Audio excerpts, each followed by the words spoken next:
Well, I think there's the consensus that first of all, we need for solidarity to work in practice, we need a preparedness and early warning system.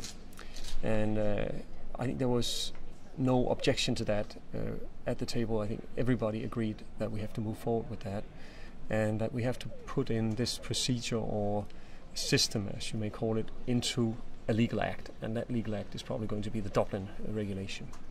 Now, to support that, and in order to explain what solidarity is all about, we have to have a separate framework, not you can say a proper legal act, but a set of conclusions, a kind of soft law, as we normally call it.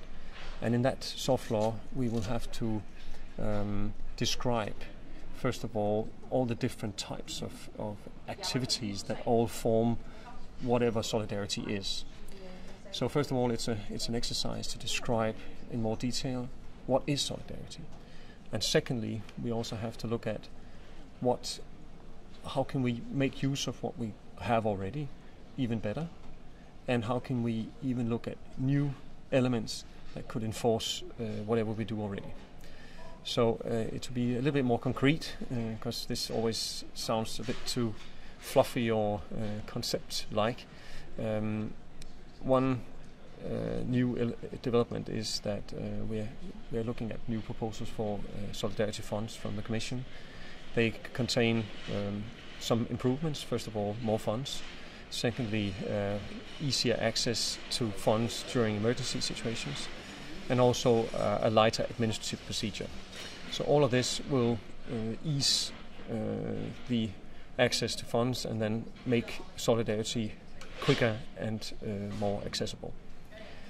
Secondly, we've been talking about how Frontex, with its new regulation and new opportunities, can enforce its role. You know that the agency can now buy its own equipment in certain situations instead of depending on equipment being put at its disposal by member states. There are also greater abilities to cooperate with third countries. Then we look at the Asylum Support Office. It is not fully manned yet. It's still being constructed as we speak. And we look at how we can help the office get fully operational, how dependent the office is on the assistance of member states to provide, for instance, asylum experts to the office disposal and so on and so forth, and how this office in fact will be the coordinator of this preparedness process. They will have to collect data, follow up kind of a monitoring system to make sure that all asylum systems in Europe are functioning. They can see that from the data they get on a daily basis or on a monthly basis, I think it will be. And once they detect any problem, they can then set in motion a procedure where you put together experts and you call in the member state in trouble, and you put up a preparatory, or we call it a prevention action plan, all to avoid a collapse of a system.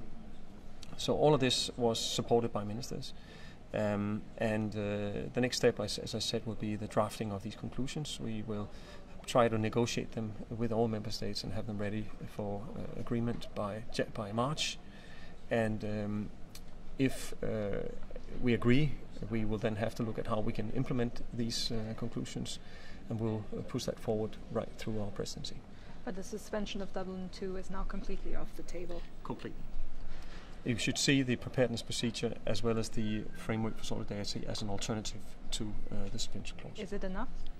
You would have to look very closely at what will be the final outcome before you can say whether we can in the future prevent all sorts of crisis situations, but it will definitely be a very, very fast step in the right direction. Yeah, it will be a quantum leap from what we have today. Thank you. Great, thanks. Okay, you're welcome.